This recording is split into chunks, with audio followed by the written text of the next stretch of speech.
Je vous souhaite la bienvenue à tous et à tous et à toutes. Nous nous retrouvons pour un nouveau webinaire, cette fois-ci qui aborde bien un nouveau domaine d'intervention de la communauté Performa. Donc aujourd'hui, on aborde la pédagogie, mais plus spécifiquement la question de l'évaluation en formation. Et j'ai le plaisir d'animer cette heure aux côtés de notre référent spécialiste Performa, Joss Fremond. Bonjour. Bonjour Joss. Bonjour Elodie, bonjour tout le monde. Alors, que vous soyez ingénieur pédagogique, formateur indépendant, consultant, ou que vous œuvriez au sein d'organismes de prestations, d'actions concourant au développement des compétences. Ouh là là, quel mot attire les rigots. Bref, si vous agissez au sein de CFA, d'organismes de formation, d'écoles ou d'entreprises, au sein de direction learning ou service formation, sachez que ce webinaire, il est vraiment intégralement fait pour vous, car au cours de cette heure, l'objectif que nous nous sommes fixés avec Joss, c'est de définir avec vous les actions qui vont faire que vos formations soient davantage un véritable levier stratégique de performance. Donc, véritablement, bienvenue à vous tous et toutes, acteurs, actrices sincères et engagés de la formation pro. Les portes de la communauté Performa donc, vous sont donc ouvertes et en tant que certifié Kirkpatrick en 2020 dernier, grâce à un excellent formateur présent avec nous aujourd'hui. C'était qui Je crois que c'était toi. Et dernièrement, formé au Learning Transfer Design par l'Institute of Transfer Effectiveness. J'ai eu à cœur d'organiser ce webinaire au sein de la communauté, un webinaire engagé, mais aussi porteur d'actions concrètes pour repenser le concept d'évaluation avec Joss. Donc à l'heure où on voit bien les évolutions du secteur, de la formation. Donc, afin que cette session, ce webinaire soit la plus profitable pour toutes et tous, quelques rappels d'usage. Sentez-vous pleinement libre d'interagir. Donc, si vous voulez laisser vos caméras ouvertes, avec plaisir. Si vous souhaitez intervenir, partager vos expériences, n'hésitez pas à lever la main et ouvrez vos micros.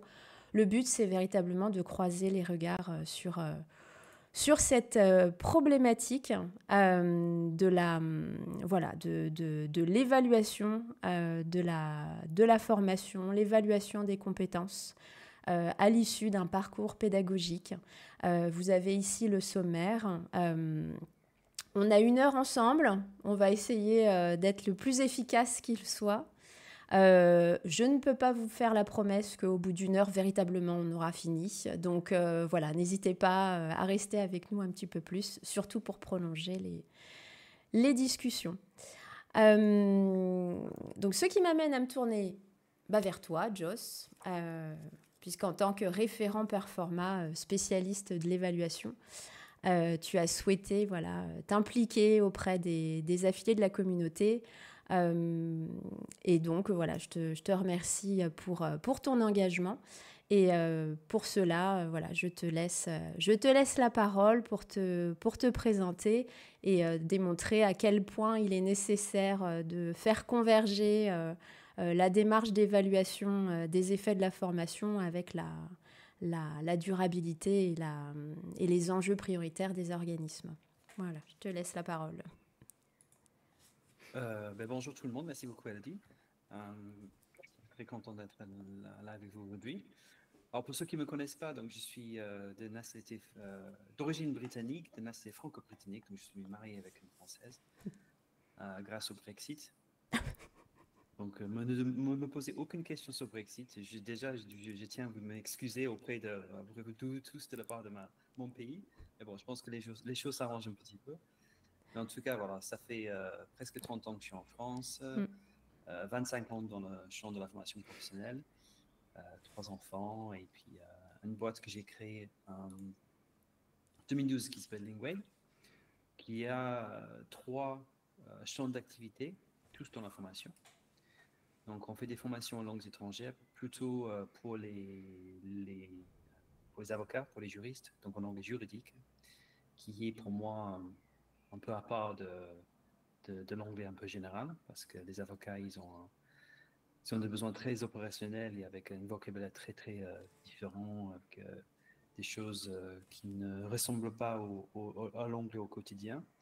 Et pour ça aussi, on a créé une certification avec l'aide de Laurence Houdiman, que peut-être vous connaissez, qui nous a aidé pour ce projet, qui était certifié, donc qui a été inscrit dans la RS pendant 5 ans. Donc ça, c'est communiqué en anglais juridique des affaires. Donc ça me permet d'avoir aussi une compréhension de la certification, parce qu'on le fait nous-mêmes. On fait aussi des formations de formateurs, donc surtout sur tout ce qui est digitalisation, aider les formateurs avec les compétences un peu plus innovatrices. Et puis, bien sûr, on fait des formations, des programmes de certification sur l'évaluation, sur l'impact. Donc, ça, c'est le troisième volet que j'ai créé avec Jonathan Potier, qui est avec nous aujourd'hui un peu en ombre, mais il est là pour répondre aux questions si vous en avez pour lui. Donc, on est un petit duo, Astérix et Obélix. Lui, c'est Obélix, il est tombé dans la bande de l'évaluation quand il était petit, donc il sait tout avant de le savoir. Et moi, c'est Astérix, j'ai appris sur le champ. Voilà, donc... et tous les deux, on est là pour essayer de sensibiliser le marché de la formation sur l'importance de faire l'évaluation. Parce que nous, on croit que l'évaluation, ça fait partie intégrante de tout projet de formation. Ce n'est pas quelque chose auquel on doit penser à la fin, une fois que c'est fait. C'est vraiment quelque chose qu'on doit penser au début et qui doit nous accompagner tout au long du projet. Donc, on fait pas mal de sensibilisation avec les webinaires, avec des conférences, avec un blog, un infolettre que Jonathan fait sur Substack toutes les 2 semaines. Il a écrit un livre, l'évaluation de l'information, et la 4e édition de ce livre il vient de sortir. Donc, je vous encourage vraiment à aller l'obtenir sur de nous, si ça vous intéresse. Et puis, on fait aussi, bien sûr, les formations certifiantes, dont Elodie vient de citer. Et elle était un de nos premiers participants, donc justement, dans notre 2e certification, sur le transfert.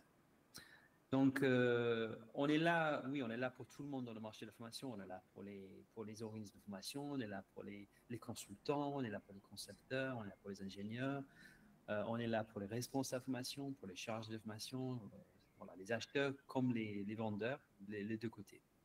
Parce que l'évaluation nous concerne tous. Et on est particulièrement là pour que vous aidez vos clients dans une démarche d'évaluation de l'impact, parce que pour moi, le mot levier, l'impact, c'est quelque chose qui vient de plus en plus sur la scène en ce moment. Dans le marché, on entend de plus en plus d'un besoin d'impact. Avant, c'était le retour sur investissement. Maintenant, on parle beaucoup plus de l'impact.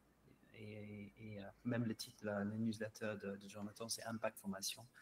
Et c'est ce qu'on cherche tous. Et il y a des outils qui nous aident, il y a des méthodes qui nous aident justement, et on va en parler un petit peu. Et puis après, il y a des systèmes d'évaluation aussi. Des systèmes d'évaluation, c'est-à-dire que si vous avez un organisme, si vous avez votre propre offre, si vous avez un offre en interne en tant que chargé ou bien une offre même cataloguée en tant que prestataire, vous devrez avoir un système d'évaluation et ça comprend les besoins d'amélioration continue, hein, donc comment améliorer la qualité de vos programmes existants et puis après comment donc justement rendre vos formations efficaces sur le terrain et obtenir les résultats de la part de vos parties prenantes. Donc ça pour nous c'est les deux choses et Elodie elle a fait un super travail là-dessus. Elle va vous présenter un petit peu sa marque de référence par rapport à ça. Je ne dévoile pas plus parce que je trouve ça génial et un peu comment elle mélange les deux, n'est-ce pas Elodie? Tout à fait, tout à fait. Voilà. Donc je peux peut-être me faire appeler Idéfix. Idéfix, Oui. ah oui. Bien sûr. Voilà, donc Idéfix. Très bien. Très bien, c'est parfait. On est dans les punchlines avec Jonathan depuis hier, avec le Summer Buddy de la formation professionnelle et aujourd'hui.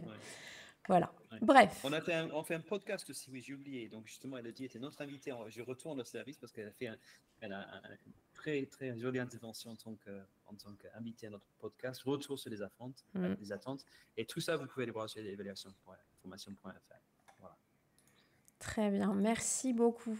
Donc, nous ouvrons sur la problématique de notre webinaire. Donc, comment ajuster la conception des formations.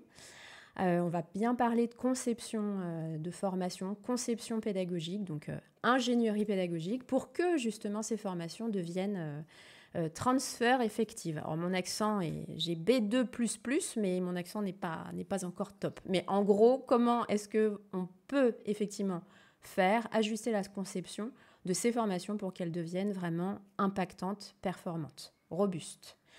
Donc ce webinaire va s'attacher à définir ce qu'est l'évaluation de l'atteinte des objectifs. Qu'est-ce qu'on dit quand on parle d'évaluation ?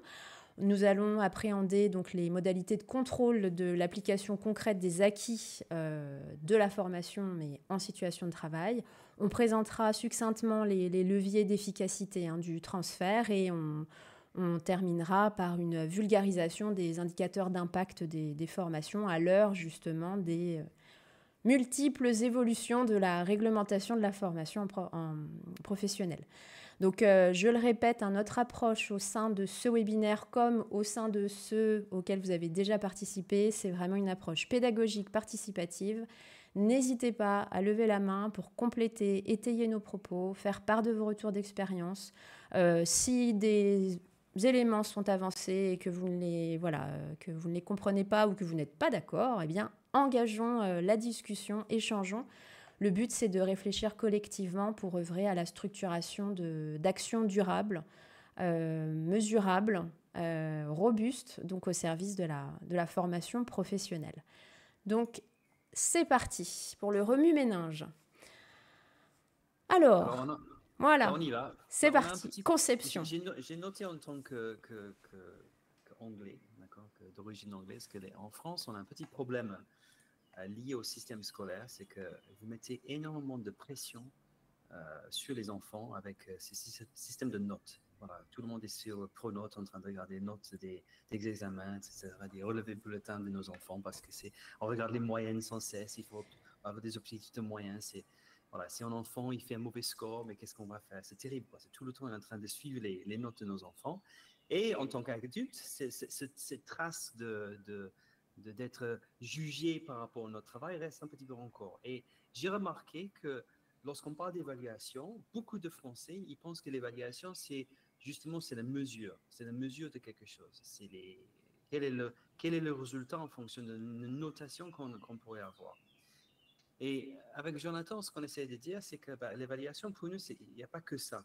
L'évaluation dans la formation, oui, il faut savoir jusqu'à quel point on atteint nos objectifs, mais pour pouvoir mesurer, il faut aussi accompagner les gens et surtout, il faut communiquer de façon très rigoureuse et beaucoup avec nos parties prenantes, avec les stagiaires, les apprenants, avec les formateurs, avec tout le monde. C'est très important la communication et comment on accompagne justement tout le monde dans un projet.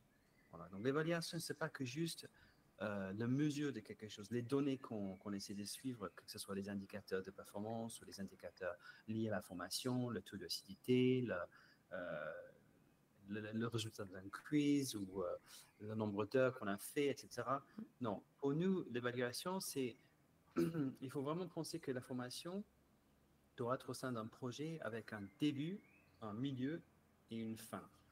Une phase avant, une phase pendant et une phase après.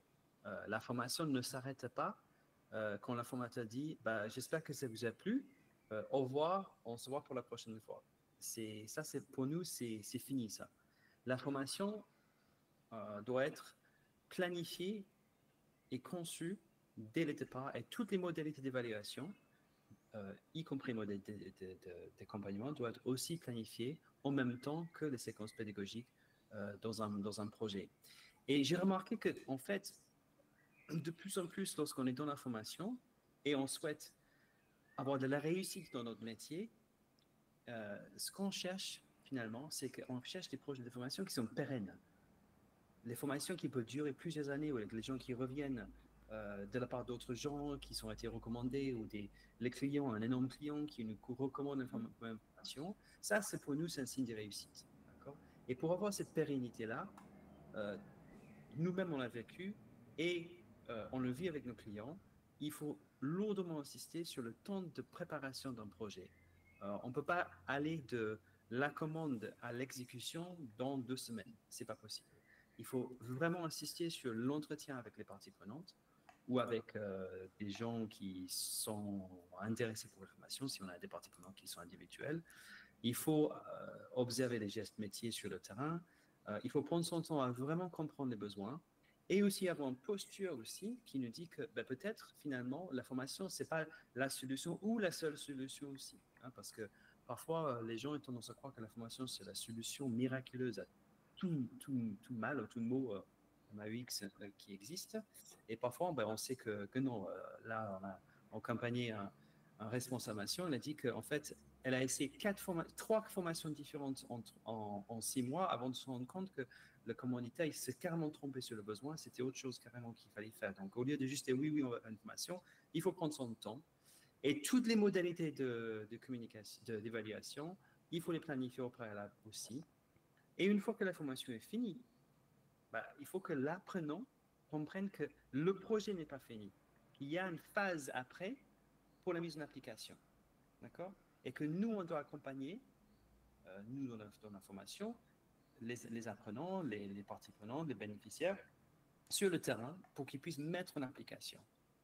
Et si on n'a pas planifié comment on va mettre en application au préalable, ça devient très flou. Et si c'est flou, on ne sait pas où on va. Donc, du coup, il faut vraiment tout planifier dès le départ. Et il faut communiquer avec les apprenants bien avant le démarrage de la formation aussi. Ça, c'est très important. Il faut qu'ils sachent à quoi ils s'attendent et qu'ils soient d'accord aussi pour la phase après. La communication devient un outil, un besoin très, très fort pour la réussite de formation. Voilà. Donc, pour nous, la conception, ça devient vital qu'on ne met pas tous les œufs du panier pour les 2 jours ou 1 jour de formation dans le groupe. C'est qu'est-ce que je dois faire avant, qu'est-ce qui se passe pendant et qu'est-ce qui se passe après. Donc, on est très proche des compétences de gestion de projet. Ah, carrément. Totalement. Puisque... Excuse-moi, je te coupe. Non, vas-y. Non, c'était juste pour dire, comme on est dans l'idée d'un parcours de formation, hein, si on reprend la définition exacte de l'action de formation, hein, c'est un parcours d'acquisition permettant de développer des compétences. Donc, qui dit parcours dit donc jalon, dit donc rétro-planning, dit donc tableau de bord, indicateur. Oui. Alors, on peut avoir des Gantt pour nous aider à planifier chaque séquence. Nous, avec Jonathan, on a utilisé un outil qui s'appelle Modulo, qui nous a permis de vraiment séquencer chaque partie d'une formation qu'on a fait récemment pour un grand client, y compris toutes les modalités pédagogiques et les modalités d'évaluation qu'on mettait dedans. Mais tout le projet était planifié dès le départ. Et on a interrogé plein d'acteurs aussi, et pas que le commanditaire, mais les référents, les gens sur le terrain, pour vraiment comprendre. Et si on fait tout ça, ça nous permet aussi de concevoir des objectifs pédagogiques extrêmement bien rédigés, qui sont le plus proche aux besoins de la personne. Parce que ce que ne supportent pas les apprenants maintenant, c'est qu'ils viennent dans une formation et que 50% de la formation soit pertinente et que l'autre 50%, ils perdent leur temps. Ils veulent que ça soit hyper pratique, hyper utile, et que dès qu'ils partent de la formation, allez, c'est bon, j'ai même l'application. D'accord? C'est ça qu'ils ont besoin maintenant.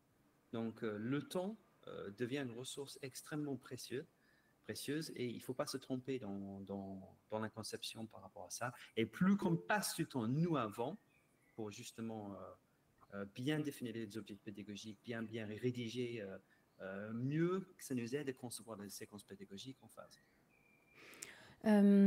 Claudine, il y a une question et ensuite Christine. Donc Claudine. Oui, c'est le rêve que Joss, hein, c'est ça, tu es en train de nous décrire en France. C'est le rêve. Parce que moi, je sors de l'éducation nationale, donc effectivement, les notes et pronotes et compagnie, c'est notre bête noire pour tout enseignant qui veut essayer de faire évoluer leurs petits et leurs grands en face. Mais là, on s'attaque à un gros mammouth. Et ce mammouth, ça fait plus de 25 ans, il n'a toujours pas été dégraissé. Ensuite, je vais parler en tant qu'auditrice Calliope. Et là, et experte RNCP et RS avec Élodie. on se retrouve quand on audite dans des évaluations, mais c'est du n'importe quoi. Alors, excuse-moi, je suis du Sud, moi. Hein. Donc, et le Corse, je vais te parler donc à la française. On voit de tout et de rien. C'est-à-dire qu'il y a une évaluation, on peut faire un quiz qui rapporte 35 heures à 3 000 €.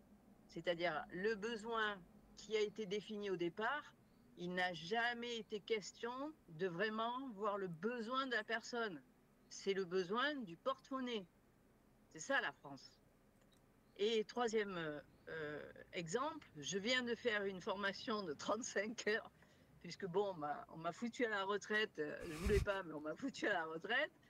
Et je me suis dit, je ne vais pas leur laisser mes 3 000 € de CPF, je vais me prendre une formation comme ça, basique, vite fait, et puis pourquoi pas l'IA. Bah, à 65 ans, je vais me mettre un peu à l'IA pour voir qu'est-ce que ça va donner. Est-ce que ça va faire évoluer les choses, tu vois, au moins pour mes petits-enfants. Et là, on me fait 35 heures de l'accompagnement quand je veux, de la visio, du téléphone, enfin tout, c'était vraiment le rêve. Total, je me suis vue en évaluation hier à l'arrache, parce que c'est sur 3 mois. Donc, on te donne comment dire, des logiciels à essayer payants. Donc, il faut avoir en plus le budget derrière. Et à la fin, on te dit, ben, vous avez 25% ou 60%, et tant que vous n'avez pas 95%, ben, vous ne pouvez pas passer au module suivant. Et Oui, ainsi donc de pas suite, et ainsi de d'accompagnement. suite. Aucun accompagnement. Et Aucun donc accompagnement. l'acquisition. Et attention, c'est un RS. Donc j'attends la suite. Bon, je m'en fous, hein, je vais te dire, à mon âge, maintenant, je m'en fous. Mais je vois les jeunes qui payent 3 000 balles de CPF pour, soi-disant, je ne vais pas le nommer, hein, cet organisme de formation. J'attends simplement la fin de ma formation, puis après, je vais aller m'adresser à qui il faut. Mais c'est ça la France qu'il faut changer en formation, et c'est un scandale. Alors, c'est mon premier CPF, hein, c'est la première fois de ma vie que je l'ai dit. Bienvenue. Voilà, c'est mon premier CPF. Et en plus, je crois bien que c'est moi qui ai audité cet organisme de formation pendant le Covid. Il y avait des vidéos qui datent de 2023 pour l'IA. Donc, Claudine, juste pour qu'on puisse avancer voilà, dans le webinaire, ce que je comprends, c'est que zéro accompagnement. Donc, la question de la gestion de projet pédagogique, tu ne l'as pas ressenti lors de ton parcours. Et force est de constater ton insatisfaction en tant que, finalement, commanditaire première d'un projet d'acquisition de compétences, où finalement, l'impact n'est pas probant. Mais que ce soit dans l'éducation nationale, ils commencent un peu à avoir peur, mais que ça soit aussi dans les organismes de formation, sans qu'ils soient, CFA, hein, tu sais que je suis du CFA, c'est pareil, les évaluations, je les connais du CFA, quand tu as envie de faire passer les élèves pour avoir un taux de satisfaction, de réussite, etc., marqué, machin, allez vite, vite, vite, on fait passer tout le monde. Et en tant que, CPF, depuis, j'attends ma certification à passer, je vous le dirai, comment ça va se passer, parce que voilà. je ne le sais pas. Voilà. Je t'invite en commentaire à faire l'évaluation de l'impact. Exactement, c'est pour ça que ton webinaire il est tombé à point. À point nommé, tu sauras quoi mettre dans ton enquête de satisfaction à chaud, n'est-ce pas? Elle est déjà faite. D'accord. Bon, merci Claudine. Christine? Tout d'abord, ravie de voir le visage de Joss et de Jonathan. Vous avez vu tous mes clics, mes likes, mes applaudissements. Oui. Parce qu'on est 5. On est synchronisés sur qu'est-ce que c'est une formation, du début jusqu'à la fin. Et dans le milieu de la formation privée, c'est le pilier. Il demande du temps. Je suis entièrement d'accord avec Joss. Quand on a un client devant nous, ça ne se prend pas dans 24 heures. Ça prend du temps. Et quand on a un stagiaire devant nous, oui, progressivement, on met ce qui doit se mettre en place et parfois on est frustré. Parce que le contrat, j'en ai, depuis Covid, des contrats qui durent 10 heures. Comment tu fais passer quelqu'un en 10 heures d'un palier à l'autre, quel que soit, hein? Je parle, ça peut être un accompagnant informatique. Quand, Je pense quand à vous mon dites... début, quand je suis arrivée en France, c'était 87. Mon premier boulot, 93. On venait en France de prendre Microsoft Pack.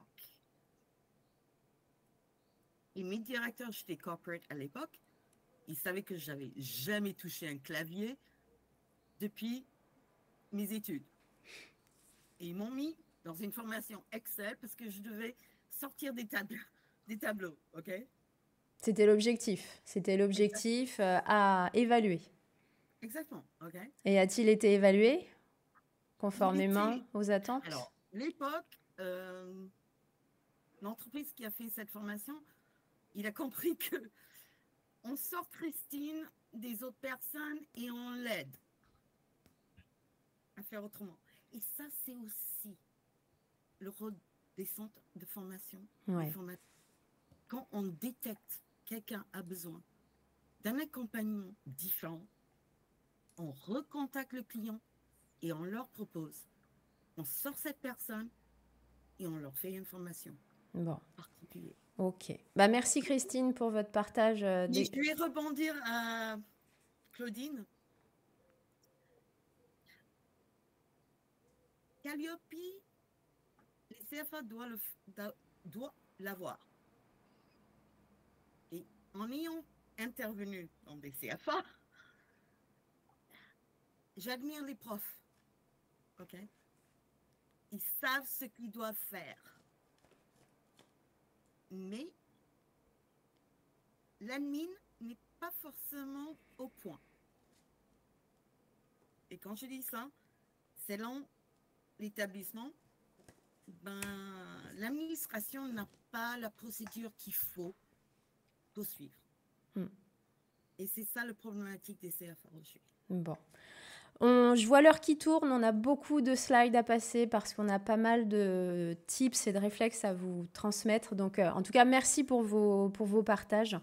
Si vous voulez bien, je vais continuer. Donc, tout ce qu'il faut retenir, c'est qu'effectivement, la question des objectifs préalables à évaluer, la question des jalons du parcours, c'est le gage en tout cas pas forcément de réussite, il n'y a pas que ça, mais en tout cas de partir dans le bon sens de l'histoire pour que la formation il y ait des impacts à évaluer à son issue. Donc on garde à l'esprit effectivement finalement un projet de formation, c'est avant tout un projet. Qui dit gestion de formation dit gestion de projet, donc qui dit conception pédagogique revient aux compétences de conception de projet.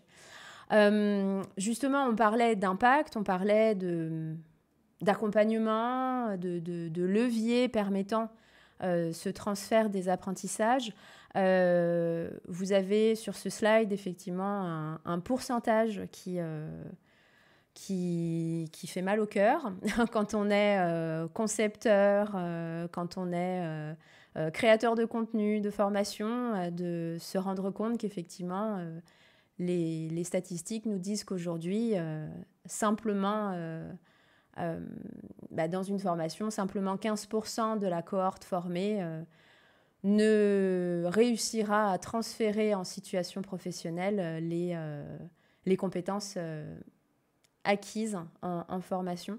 Jost, je te laisse reprendre sur ce point, puisqu'on va parler notamment d'ITE. Oui, le concept de base est basé sur une expérience qu'un expert en évaluation a fait, qui s'appelle Robert Brinkerhoff, où il a fait une comparaison entre deux groupes d'apprenants, où il a changé les ressources au niveau du déroulement de la formation en fonction du groupe.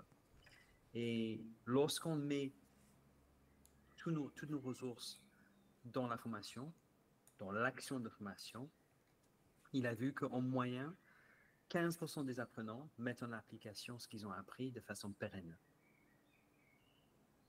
Il a vu qu'en fait, il y avait 15% qui n'ont même pas essayé et 70% qui ont essayé mais qui ont échoué. Donc, sans accompagnement ou sans levier, parce qu'on n'a pas parlé de levier, en fait, on peut dire qu'on risque que notre formation soit un échec.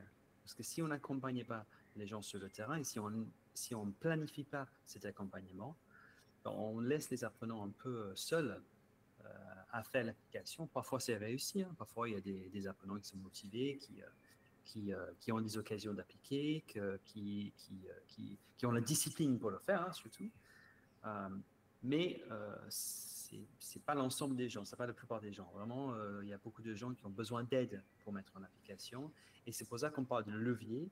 Et donc, le levier, c'est le niveau 3 comportement transfert du modèle Kirkpatrick, ce qui se passe post-formation. Et nous, on s'inspire beaucoup maintenant d'un Allemand qui s'appelle Dr. Weinbauer Heidel, donc, qui a écrit un livre, What Makes Training Really Work. Et donc, c'est sur ce modèle-là qui a été prouvé scientifiquement qu'elle cible 12 leviers. Donc, on ne va pas faire maintenant les 12 leviers, ce n'est pas l'objectif de ce webinaire-là.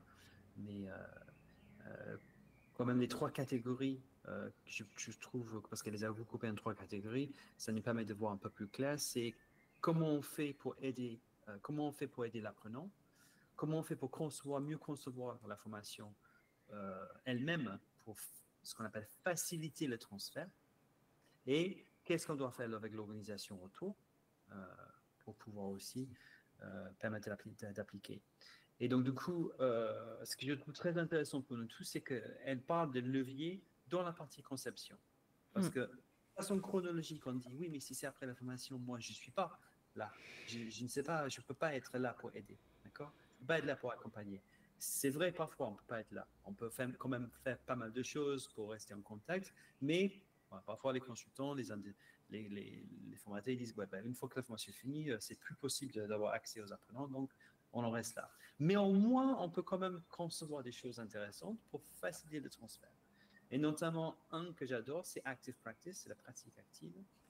C'est de faire moins de pédagogie descendante, moins de transmission des slides à gogo, et plus permettre les apprenants à contextualiser la pédagogie dans la formation par rapport à leur propre poste et par rapport à leur propre projet. D'accord ? Donc, ça laisse place à un temps de discussion, ça laisse place à un temps même de réflexion individuelle à ce que je viens d'apprendre, comment je vais le mettre en application, comment je vais le contextualiser, comment je vais utiliser un projet, un livrable ou dans mon travail pour pouvoir vraiment mettre en application. Et tout ça, ça se planifie dans la formation. Donc, ça permet d'alléger un petit peu la pédagogie. Et à la limite, ça permet de mettre moins de pression sur le formateur aussi. Parce qu'un formateur, on a l'impression que le formateur, c'est un acteur, c'est quelqu'un qui doit performer 100% de la formation.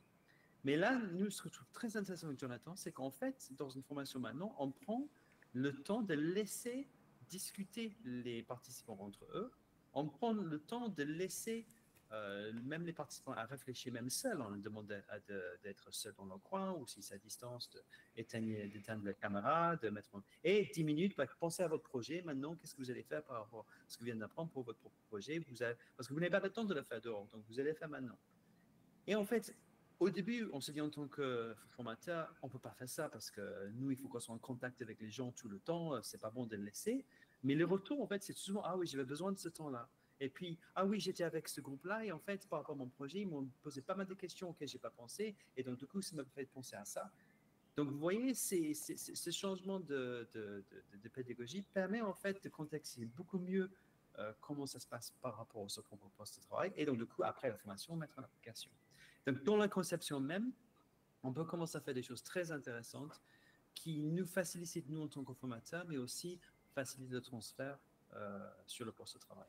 Et tout ça, ça crée une espèce de réussite, quoi, parce que les gens ils disent, ah oui, j'ai moins de freins, j'ai moins de blocages pour mettre en application, je le fais. Donc, on est bien sur cette question de l'accompagnement au transfert. Oui.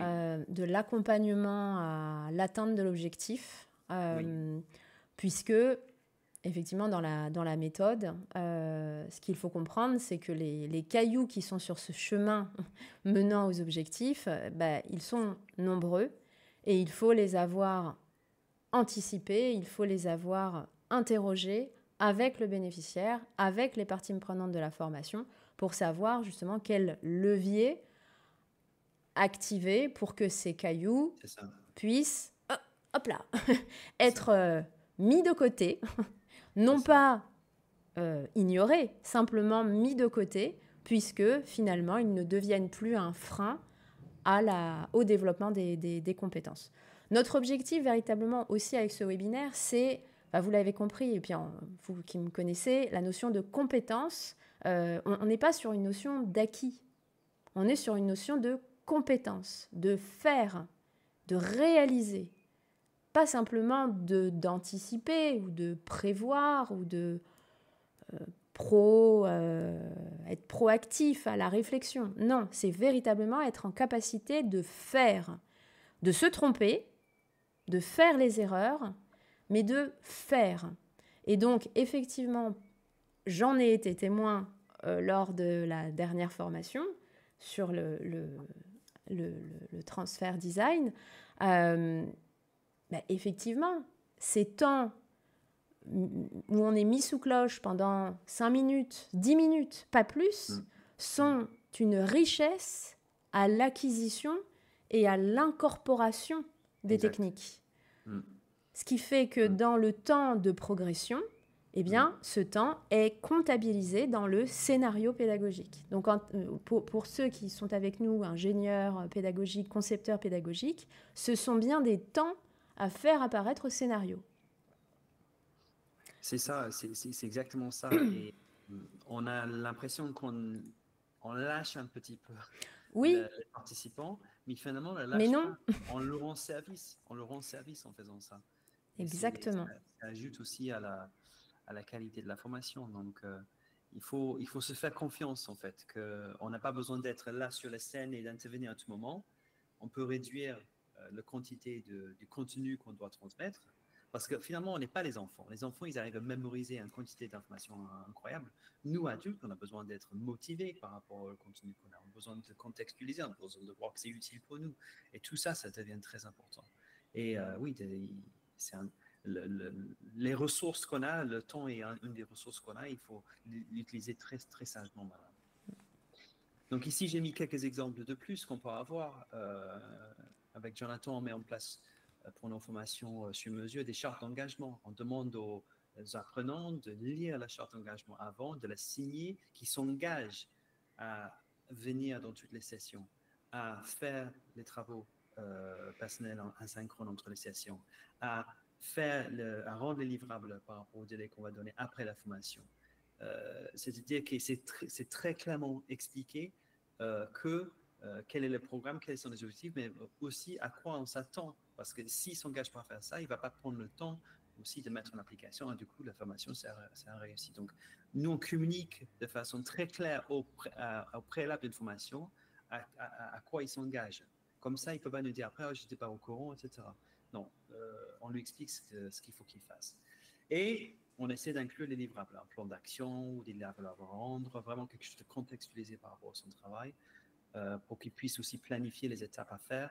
La planification de comment on va aussi mettre en application ce qu'on a pris en formation, c'est très important. On ne planifie pas, on ne fait pas. Voilà. On a les agendas maintenant qui sont très courte échéance, c'est-à-dire qu'on a dans 2-3 semaines, peut-être, si on n'a pas une formation animée, on a peut-être un agenda qui est assez dispo, et puis 2 semaines avant, ça commence à remplir, 1 semaine avant, c'est rempli, quoi. Et donc, du coup, si on ne planifie pas ce qu'on doit faire, on ne le fera pas. Donc, la planification avec un livrable ou un plan d'action, c'est très important. Et puis, la réussite de la formation pour nous, ce n'est pas la réussite d'avoir assisté à la formation. Hein? Ce n'est pas parce que tu es venu et tu es assis devant ton poste et tu l'as fait, ou tu es venu dans la salle que tu as réussi. Non, pour nous, c'est que voilà ce que vous devriez faire après, et on vous donne un certificat par rapport à ça. Voilà. Donc, Pour nous, c'est très important de prouver que vous avez mis en application. Si vous prouvez que vous avez mis en application, ça veut dire que vous avez vraiment fait l'effort. Et donc, du coup, on vous donne un certificat par rapport à ça. On ne vous donne pas le certificat parce que vous avez fait la formation. Pour nous, ça ne veut rien dire. On peut très bien dans une formation, on peut très bien faire tous les jeux, toutes les activités, parler, etc. Puis dire, c'était génial votre formation. Super. Et puis 2 mois après, alors, comment ça s'est passé? La suite, bon, non, je n'ai pas eu le temps, désolé. Ah ben super, pourquoi vous êtes venu alors? Hein? Non, non, j'ai passé un bon moment, hein, c'était super. Ça m'a permis de prendre du recul. Ah ben génial, super, tu as pris du recul. Non, nous on est exigeant, mais lorsqu'on est exigeant, on a le retour. Vraiment, on a le retour et on le voit, nous on planifie, on appelle ça des transfer cafés, d'accord? C'est des cafés de transfert où on planifie une demi-heure avec les participants, peut-être 2 fois après la formation. Et, quand ils viennent, ils disent, ouais, je suis au travail, je le mets au travail, etc. Et on voit déjà que la recette commence à prendre, la mayonnaise commence à prendre. Donc, et on voit que lorsqu'on est exigeant, mais fair play et communicatif avant, ben, ils font le travail après. Et après, tout ce qui soutient par les pairs, les mentors, les managers, vraiment mettre en place un dispositif d'accompagnement pour qu'ils ne se sentent pas seuls. Donc, vous pouvez les mettre dans les pairs, ensemble, vous pouvez mettre un mentor au-dessus, vous mettre en contact avec le manager, mais quelqu'un qui les aide après, qui ne soit pas seul. Un apprenant qui est seul, c'est un apprenant qui va avoir forcément un blocage à un moment donné ou un autre. Donc, s'il n'a pas l'impression d'être seul, déjà, c'est bien. Et il peut échanger sur ses besoins. Voilà, donc quelques idées pour vous aider là-dessus. Est-ce que certains souhaitent partager ou faire part de réflexions, d'idées? Non, vous êtes tout oui. Parfait. Bon. J'espère que vous avez fait un petit café parce que c'est ardu quand même, ce dont on aborde. Donc, ok. D'accord. Pourquoi je vous demandais de prendre un café? Parce que on va parler réglementation. Ah ben je te laisse faire. Voilà. Donc je ne veux pas vous perdre. Mais promis, je suis là pour vous exposer clairement qu'est-ce qui est attendu par les dispositions légales et réglementaires, et notamment les évolutions constatées récemment. Vous voyez un petit mot qui est cher à mon cœur, efficacité. Bah oui, parce qu'en fait, tout ce qu'on a exposé là au préalable avec Joss, si l'on regarde maintenant ces réflexes à acquérir, ces pratiques à mettre en œuvre, et qu'on les compare et qu'on les regarde avec l'œil effectivement de la disposition réglementaire, eh bien finalement, on a la recette effectivement de l'efficacité de la formation. Ça signifie quoi? Ça signifie que aujourd'hui, trois dispositions réglementaires ont été renforcées depuis quelques semaines. D'autres vont encore intervenir, je pense notamment au décret qualité qui va bientôt arriver.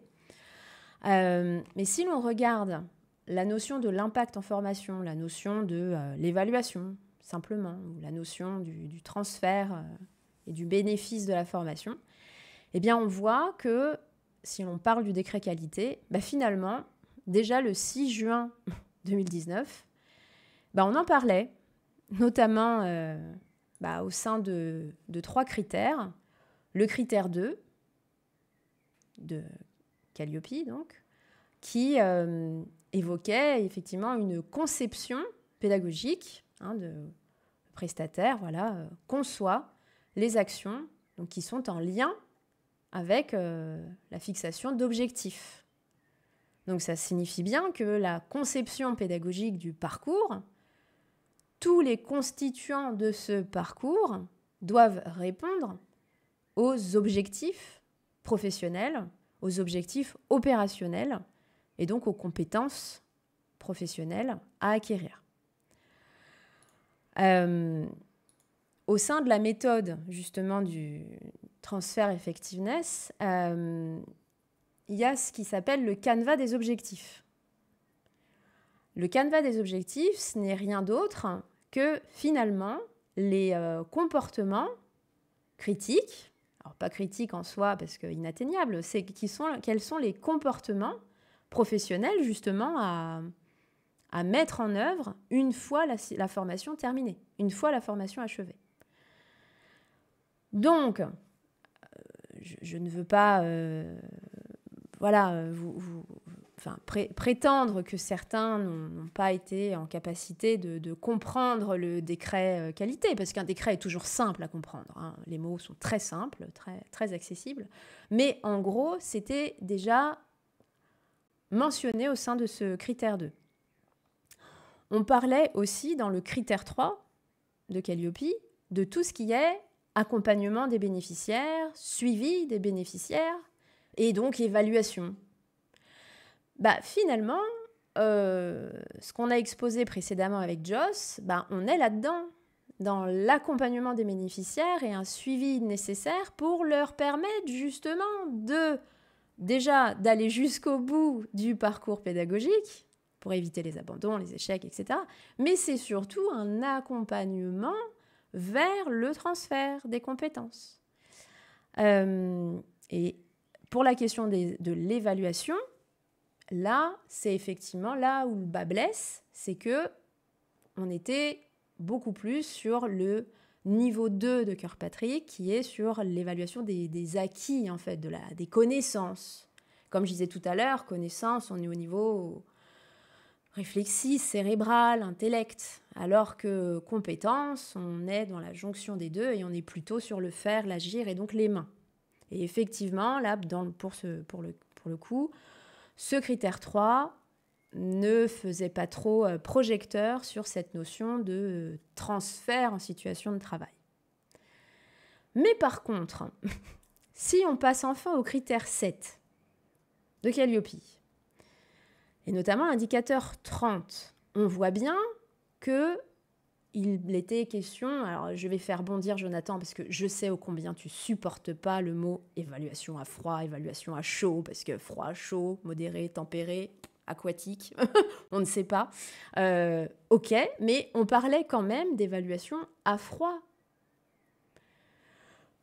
On oublie Jonathan un moment, mais l'évaluation à froid, c'est bien ce qu'on a exposé précédemment avec Joss. Ça veut dire dans le temps passé de l'état des services faits, mis sur EDOF, déclarant la fin du parcours de formation.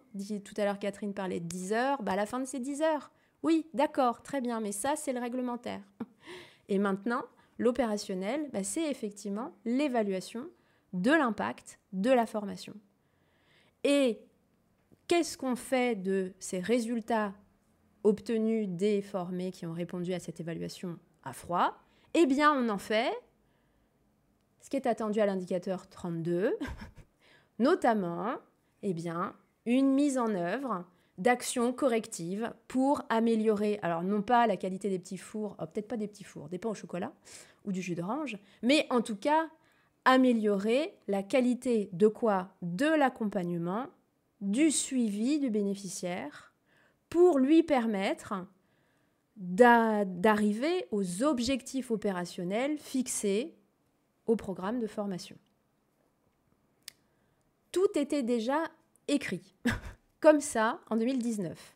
Ce qui va arriver va renforcer les choses puisqu'ils ont fait un rephrase du décret pour le rendre beaucoup plus compréhensible par tous et notamment avec le premier bullet point que vous voyez au préalable, effectivement, EDOF, donc mon compte personnel formation, qui lui en a rajouté une couche avec sa charte, son guide d'auto-évaluation de la qualité des formations, où on voit bien que ces mêmes critères 3 et ces mêmes critères 3 et 7 en font référence. Je cite 3 aspects de ce guide. Je sais évaluer l'atteinte des objectifs de l'action par le stagiaire, que la prestation soit courte ou longue. Bon, on parle bien d'évaluation d'atteinte des objectifs. Ensuite, je suis réactive dans la mise en œuvre des mesures d'accompagnement du stagiaire.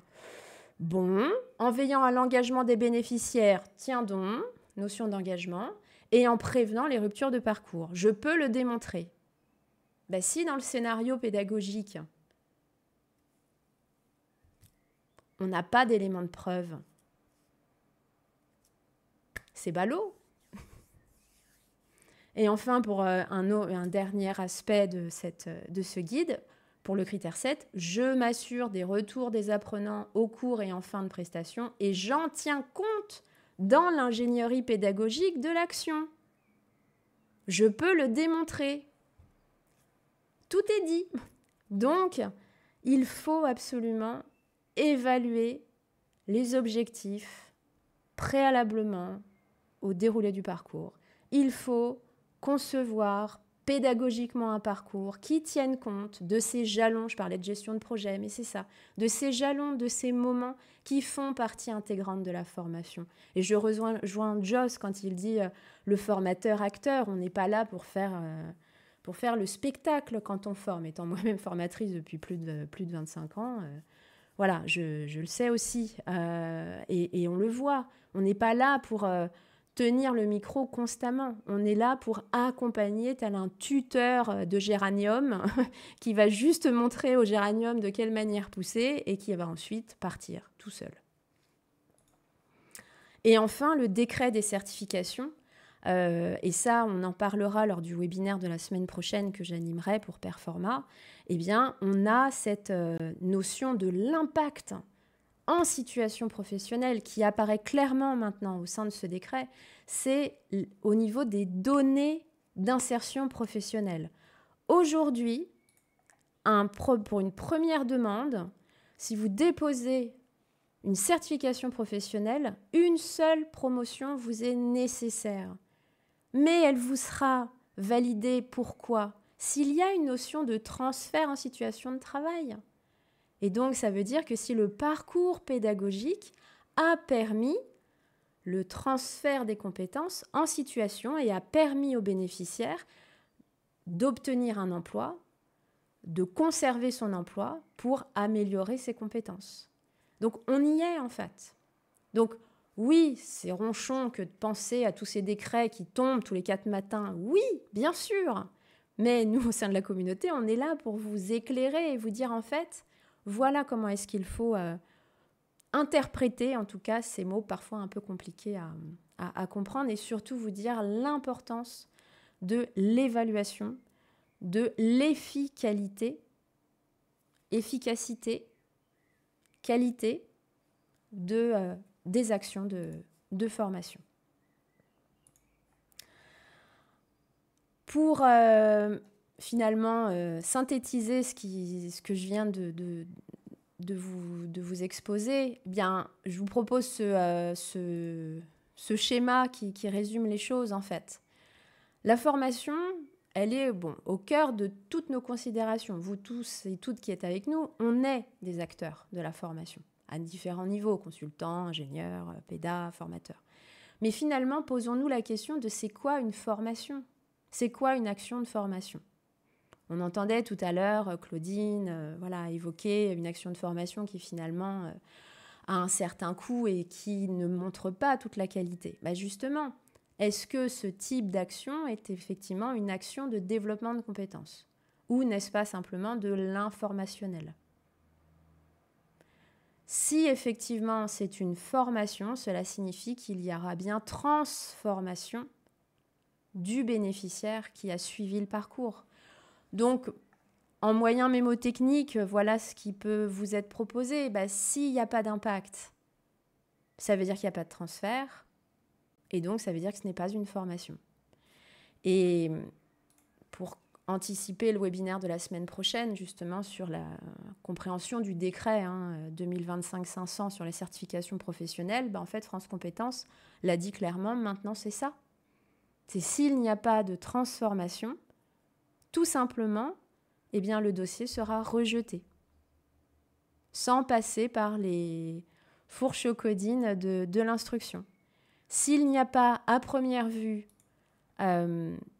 confirmation d'impact, confirmation de transfert, c'est-à-dire en termes de données liées à l'insertion professionnelle des stagiaires, eh bien, c'est que ce n'est pas une action de formation. Et donc, elle n'a pas sa place dans le champ de l'emploi-formation. La question du transfert, on voit, elle est primordiale. Elle est au cœur de tout de toute notre activité et au cœur de tous nos sujets actuels. Je comprends hein, que voilà, c'est lourd ce qui vient d'être abordé, parce que c'est sérieux. Mais comme on l'a dit, si on n'est pas exigeant, Joss, tu l'as dit juste avant, si on n'est pas exigeant, si on manque d'exigence, on ne satisfait pas le projet pour lequel on s'est véritablement immiscé avec conviction dedans. Mais c'est là aussi qu'on trouve sa propre valorisation. C'est-à-dire que moi, je trouve qu'on comprend le sens de notre métier lorsqu'on voit qu'il y a de l'impact. En tant que concepteur ou formateur ou quelqu'un qui s'occupe de la formation, je suis content que les apprenants ont passé un bon moment, qu'ils sont satisfaits de la formation. Mais quand j'ai un retour de quelqu'un après la formation, alors je vais me vanter, mais sur LinkedIn, t'as le droit. Oui, aujourd'hui, hier, quelqu'un a mis un témoignage spontané sur une formation que j'ai entièrement conçue pour Orange. C'est là, hein, et j'ai rien demandé. Elle a simplement mis un témoignage après la formation. Pour nous, ça donne un sens de valeur à ce qu'on fait, parce qu'on voit que vraiment, il y a de l'impact. Donc, on ne cherche pas la prochaine formation. On cherche que le projet soit bien abouti et qu'il y ait de l'impact derrière. On est bien dans la question voilà, de la réussite, de la satisfaction, mais pas de la satisfaction premier niveau au sens... oui, éphémère, oui. Voilà, puis au sens Kirkpatrick, voilà, on n'est pas sur ce premier niveau.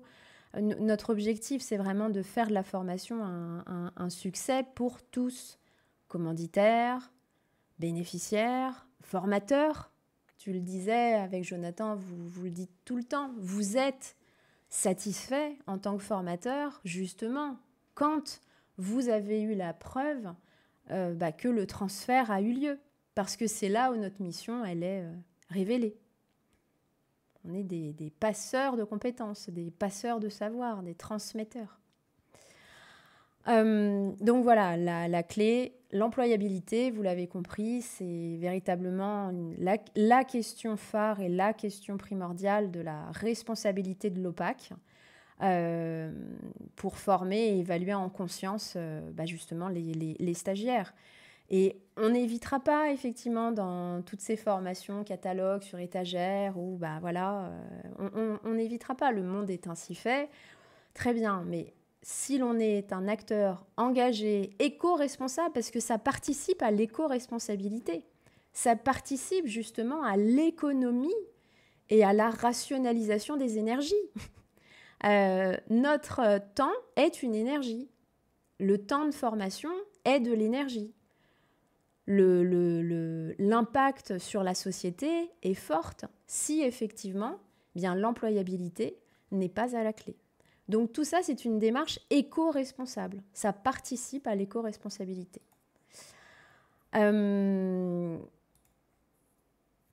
Donc, pour clore, on n'a pas tout à fait fini, mais il est 14h01, donc bon, j'y vais un peu rapidement.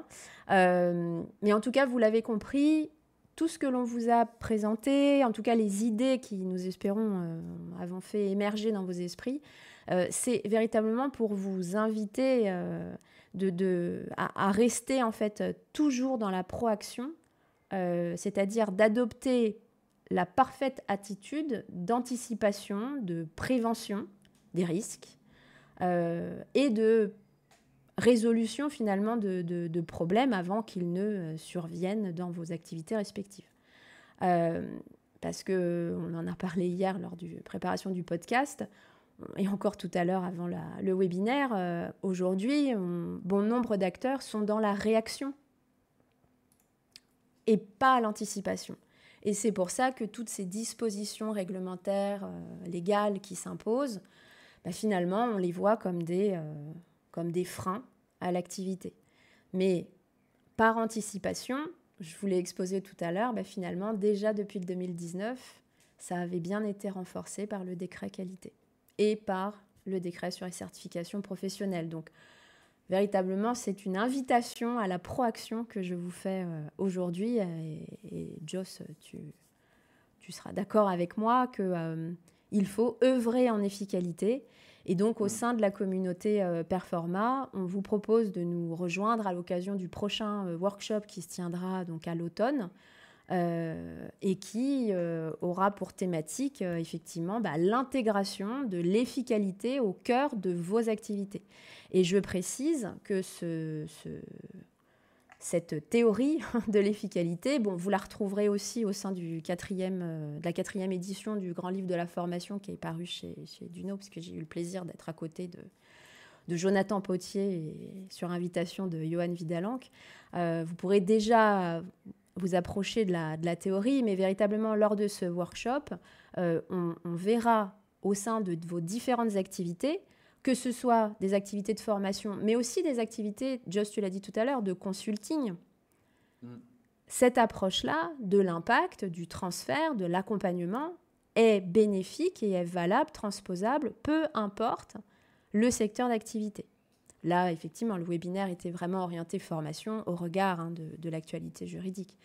Mais l'objectif de ce workshop, c'est de vous accompagner sur la détermination des indicateurs de résultats pour vos activités, définir les enjeux, redéfinir la notion d'enjeu professionnel pour les bénéficiaires, et donc pour revendiquer la pertinence de votre positionnement sur le marché de l'emploi-formation. Ce que j'aime dans la phrase efficacité, c'est que ça nous sort du mot qualité. Je ne suis pas contre la qualité, mais je trouve que ça nous réduit un petit peu à se focaliser sur comment améliorer notre propre formation, plutôt que penser à justement l'impact, le transfert et l'efficacité et le reste. Donc, j'aime bien le fait qu'il y ait vraiment ces deux ensemble, parce que c'est ça que cherchent justement les parties prenantes. Pendant longtemps, ce terme existait déjà. Ce n'est pas moi qui me suis approprié la paternité, ou plutôt la maternité de ce terme. Mais il était orienté industrie, production.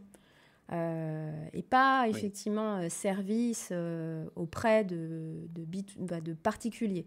Donc véritablement, quand j'emploie ce terme-là, c'est pour non pas une chaîne de production de boulons, c'est véritablement pour une chaîne de valeur à intégrer au sein de l'activité d'une organisation. Pour ce qui est effectivement de la communauté Performa,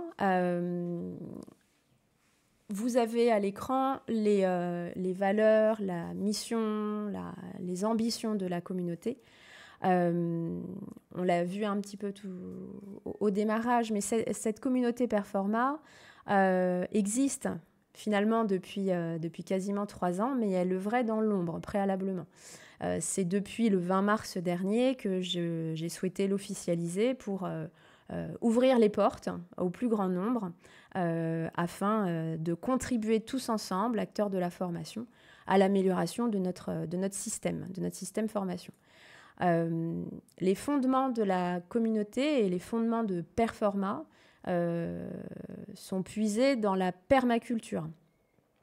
Donc, c'est-à-dire une éthique et des principes qui permettent d'assurer la durabilité, la résilience d'un écosystème, donc ici la formation, d'un point de vue écologique, bien sûr, mais économique et social. Donc, c'est véritablement de faire converger ces problématiques. Et Performa, c'est une communauté qui se veut des savoirs et des savoir-faire au service de l'humain et du vivant. Je parlais tout à l'heure d'éco-responsabilité, on est en plein dedans. Et qui réunit des experts, mais aussi des praticiens de la formation professionnelle, qu'il s'agisse d'acteurs privés, on l'a dit tout à l'heure, CFA, organismes de formation,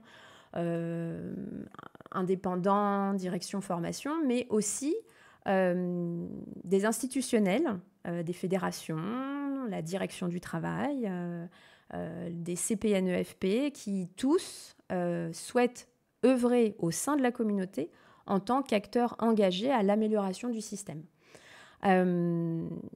Cette communauté, donc, je l'ai fondée il y a 3 ans. Mais aujourd'hui, je vous propose, alors depuis le 20 mars, je vous propose de la rejoindre, de rejoindre nos référents spécialistes tels que Joss. Vous avez rencontré les semaines passées Anne-Sophie Roche, vous avez rencontré Alban Pelechko, vous avez rencontré Christelle Charrier-Roblin. Il y en a d'autres, vous allez découvrir au fil des semaines. Mais cette communauté, pour vous, elle est un espace collaboratif de rencontre, de travail, et elle est un lieu d'acculturation, que vous soyez novice en formation professionnelle, vous venez de démarrer, ou alors senior en formation professionnelle, pour vous permettre justement d'accéder à la fois à des services de qualité, je vais vous les présenter juste après, mais aussi aux bonnes pratiques et au retour d'expérience justement de nos référents spécialistes, mais aussi des pairs qui sont affiliés à la communauté, pour ainsi partager et sur les sujets qui nous sont chers, donc là notamment les décrets qui se sont annoncés, et pour objectiver ensemble tous les phénomènes que l'on observe du système formation et faire converger les enjeux business, on y est, mais aussi avec les enjeux sociétaux. Donc, au sein de la communauté, vous sont proposés 5 domaines d'expertise, vous les avez à l'écran. Au total, c'est 18 domaines de compétences qui sont développés, étayés, pensés pour vous permettre justement de trouver en un seul lieu, refuge, la communauté, où on peut tout dire, où on peut débattre, où on peut ne pas être d'accord, mais justement où on peut construire ensemble des actions d'amélioration ou en tout cas de préservation de chacun de ces domaines d'expertise. Et donc pour rejoindre la communauté, c'est un contrat d'affiliation qui est à signer entre vous et Performa, donc avec des conditions d'éligibilité auxquelles il faut répondre, telles que quelles sont vos motivations à rejoindre la communauté, qu'est-ce que vous espérez y trouver, et aussi qu'est-ce que vous souhaitez construire avec les pairs de la communauté. Un règlement intérieur, bien sûr, et une charte éthique sont à respecter, mais bon, ça vous l'aurez compris. Le tarif de l'affiliation à la communauté est de 1 200 € par an. Et cela vous donne accès, quel que soit le domaine d'expertise qui vous intéresse, si vous êtes plus sur le domaine, donc si vous êtes plus sur le domaine pédagogie ou si vous êtes plus sur le domaine développement des compétences ou réglementation, peu importe, vous avez accès, grâce à ce contrat d'affiliation, donc à une rencontre professionnelle par an, une masterclass, donc peu importe le sujet, un workshop, et également un think tank qui est le moment privilégié de rencontre avec les institutionnels pour mener justement des études de terrain, de problématiques ministérielles que rencontre le ministère et que vous rencontrez pour faire effectivement converger les attentes et apporter des solutions concrètes.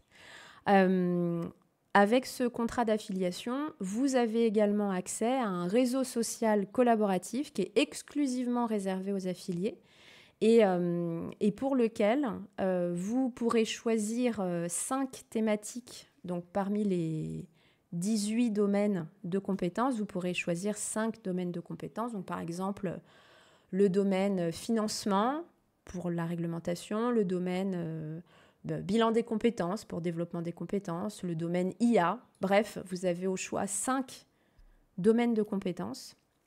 Et pendant 1 an, vous êtes sur ce réseau social, vous échangez avec le référent spécialiste. Donc là, si vous choisissez le domaine évaluation, transfert, impact, vous serez en ligne directe avec Joss, qui justement pourra répondre à vos questions, pourra dégoupiller des problématiques pour faire calmer la pression. Alors, ce n'est pas du conseil qui est organisé dans ces fils de discussion sur le réseau social, c'est véritablement des points de blocage et des éléments saillants qui vous sont apportés par le référent. La veille, effectivement, légale, réglementaire, métier, compétences, est faite sur ce fil de discussion. Donc, c'est pendant 1 an, vous avez accès voilà, aux services exclusifs.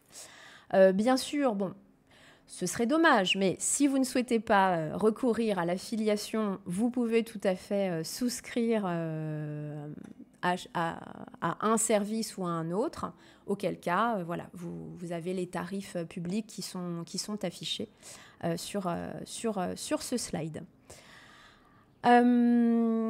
Je ne sais pas s'il y a des questions, puisque là, on arrive à la fin du webinaire. Il me restait voilà, à vous présenter les prochains événements organisés par Performa. Donc, je vous en ai parlé déjà. Donc, la semaine prochaine, jeudi prochain, nous aborderons donc, le décret 2025-500, donc portant sur les certifications professionnelles. Le 24 juin, vous aurez donc un webinaire dédié à EDOF, au référencement sur EDOF, aux différents référentiels. Il y aura une comparabilité de fait entre le référentiel EDOF de la qualité de la formation, le référentiel Calliope, le référentiel du GIE des 2EF. Et le 26 juin, vous aurez un webinaire dédié sur le bilan des compétences et notamment les prochains décrets à venir pour réguler ce marché, notamment le référencement de prestataires proposant des actions de formation au bilan de compétences sur EDOF. Les décrets vont arriver. Donc, pour vous inscrire aux événements, c'est sur la page événements Performa, donc sur LinkedIn. Et tous les replays sont accessibles sur notre chaîne, sur la chaîne YouTube, la chaîne Performa. Donc, vous n'hésiterez pas effectivement à vous abonner, à liker, à, comme disent les influenceurs, à activer la cloche. Quelle horreur. Nous ne sommes pas des cloches, mais bref. Voilà. Donc, en tout cas, je ne sais pas si certains d'entre vous voulaient réagir ou avaient besoin de plus d'informations. Mais merci, Raphaël. Merci d'être toujours autant intéressé par tous ces sujets. Ben, merci. Non, c'est complet ce que tu proposes. Hein. On essaie. Un vrai accompagnement. Hein. Oui. Pour vulgariser tout ce qui semble compliqué. Voilà. Et ça l'est. Je ne dis pas que c'est simple. Mais encore faut-il avoir la bonne grille de lecture. Et surtout, ne pas affoler avant qu'il y ait vraiment une catastrophe qui arrive. Prenons longtemps de la raison. Donc, voilà, je vous laisse les coordonnées pour nous rejoindre. Mardi à 13h, mardi prochain, je fais un live directement sur LinkedIn pour vous présenter, pour ceux qui voudraient avoir plus d'informations sur Performa, sur la communauté. Voilà, donc vous n'hésiterez pas à vous joindre à moi si vous souhaitez à nouveau que les portes de la communauté vous soient ouvertes pour en découvrir encore plus les contours. Claudine, oui. Oui, donc si je comprends bien, maintenant Performa donc, est ouvert. Oui. N'est plus comme avant. N'œuvre plus dans l'ombre. D'accord, ça c'est une bonne chose. Enfin, oui. On te reconnaît. Si on a besoin de... Parce que j'ai vu qu'il y avait des webinaires qui étaient passés le 5 mai. Oui. Et voilà. Donc c'est sur la chaîne YouTube. Exactement. Tout est accessible sur la chaîne YouTube. Et est-ce que ce webinaire, on peut l'avoir par mail pour revoir un peu des petits points ou alors, le support de présentation, c'est ce qui me restait à vous dire, du fait que vous avez participé activement et étiez présent avec nous pour ce webinaire. Vous recevrez en exclusivité donc, le support du webinaire, ainsi qu'une fiche synthèse de tous les éléments saillants qui auront été à la fois dits et également les questions qui auront été posées ou en tout cas les interpellations qui auront été faites. Et ça, c'est exclusivement pour les participants qui ont été présents avec nous. Ce qui fait que sur YouTube, c'est le replay vidéo qui sera accessible. c'est normal D'accord. d'avoir un petit avantage. Je pense que c'est une notion d'engagement, voilà, et D'accord. d'accompagnement au succès. Ma question aussi est sur le prix, donc des Oui. 1200 €. Est-ce qu'ils sont échelonnables ou pas? Ou c'est voilà, le 1200 ou tarif à la carte des services? C'est-à-dire, donc si par exemple je suis intéressée comme Joss sur un certain, si j'ai bien compris, Oui. sur une certaine, bon, moi tu sais que c'est les CFA Mm, et tout à donc fait. à ce moment-là, c'est le Donc, le ce contrat prix à la carte, il d'affiliation, est comment? le contrat d'affiliation te permet aux affiliés de choisir la thématique qui l'intéresse et d'accéder avec donc le contrat à un workshop sur la thématique du CFA, par exemple. Alors, il y a jusqu'à 3 workshops par an, 3 à 4 masterclass, une D'accord. rencontre annuelle et un think tank par an. Donc, Tout est noté de toute façon tout dans est ce que tu noté. nous envoies. Oui. Ça, je m'en doute. Avec toi, je me doute que tout est clair, net et précis. Et justement, j'ai entendu qu'il y avait quelque chose qui sortait et qui allait être obligatoire, donc justement à partir de septembre, sur les 2 auditions sur la qualité des CFA, sur les contenus aussi. Est-ce que tu vas aborder ce thème prochainement ou pas? Tu parles de Calliope? Ouais. Oui, c'est prévu, c'est prévu. Et C'est justement, il y a donc le webinaire, vous pourrez y accéder sur la qualité. On a déjà abordé certains éléments. Donc là, je vous invite à aller sur YouTube et à visionner le webinaire. Et notamment, pareil à l'automne, il y aura un workshop dédié à la qualité de la formation professionnelle où les décrets ils auront été sortis et le guide de lecture afférent également. Oui, le tout à workshop fait. portera sur l'application des nouvelles exigences et surtout sous l'aspect bon sens, avoir du bon sens dans l'application de ces indicateurs, de ces nouveaux indicateurs. Bon, ben, ça tombe bien puisqu'on m'a bien sûr sollicité pour recommencer à travailler au mois de septembre. Donc, Voilà, ça tombe à point nommé. ça tombe à point nommé. Ok, très bien. Ben, je te remercie en tout cas et je suis très très heureuse de te revoir. Bah, plaisir partagé. En tout cas, bah, Merci à tous. merci à tous. Véritablement, voilà, on a pris le temps de discuter de ce qui nous taraude, voilà, en formation professionnelle, que ce soit en termes d'évaluation ou d'accompagnement, de suivi. Donc, j'espère que voilà, Joss, toi aussi, tu es satisfait voilà, d'avoir proposé des axes de travail concrets. Oui, non, c'était super. Et comme tu connais bien le sujet aussi, ça permet de vraiment faire des échanges là-dessus. Exactement. Et si, en dehors de ce qu'on propose au sein de Performa, je me permets, si vous êtes vraiment intéressé par rapport à ce qu'on dit, n'hésitez pas à aller sur notre site et vous inscrire à un programme de certification. Et vous pouvez prendre rendez-vous avec moi par calendrier à travers les liens dessus aussi. Voilà, ce sera avec plaisir. Parfait. Donc à suivre, hein, je vous l'ai dit, vous allez recevoir le PowerPoint qui a été projeté lors de ce webinaire. Vous allez recevoir donc également la fiche, le document de synthèse qui est un vrai outil de travail pour une mise en application concrète de tous les conseils qu'on vous a donnés. Vous allez recevoir également un questionnaire un questionnaire de satisfaction, mais qui est très orienté efficacité, vous allez voir. Efficacité voilà, et amélioration. Donc, merci de le renseigner parce que ça nous permet de nous améliorer en continu quant à l'organisation de ces webinaires et à l'animation. Et puis, pour l'accès au replay, vous l'avez compris, la chaîne YouTube Performa. Eh bien, bon après-midi, Joss. Merci. Bon après-midi aussi, à tous.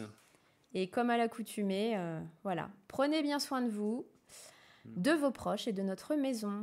À très bientôt. À bientôt. Merci beaucoup. Au revoir.